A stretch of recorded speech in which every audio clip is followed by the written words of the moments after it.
ঘরে বাইরে সরাসরি চাপে ইউনূস। এবার তদারকি সরকারের আমলে পাঠ্য বই নিয়ে প্রশ্ন শরিক মহলেই। পাঠ্য বইয়ে কেন আদিবাসী শব্দ?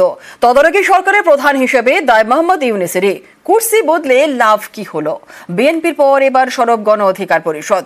15 বছর কোথায় ছিলেন নোবেল জয়ী? প্রশ্ন তুলেই 24-এর গণ আন্দোলন চুরি হয়ে গিয়েছে বলে ইত্তপ।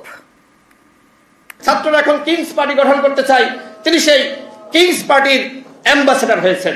এইভাবেই চলছে আমাদের এই গণভুত্থানের দখলদারিত্ব, যে যার মতন দখল করে নিয়েছে। 71-এর পরে একই ঘটনা ঘটেছিল। আওয়ামী লীগ শেখ মুজিবের নেতৃত্বে আমাদের মহান মুক্তিযুদ্ধ দখল করেছিল, ঠিক 24-এও একই কাজ হয়েছে। বৈষম্য কমে নাই কোথাও, বৈষম্য আরো বেড়েছে। আপনি কোন দলের ব্র্যান্ড অ্যাম্বাসেডর হবেন না, রাষ্ট্র সংস্কারের নামে কিংস পার্টি গঠন করলে বাংলাদেশের জনগণ, বাংলাদেশের রাজনৈতিক দল এবং কোন সংগঠন সেটি মানবে না।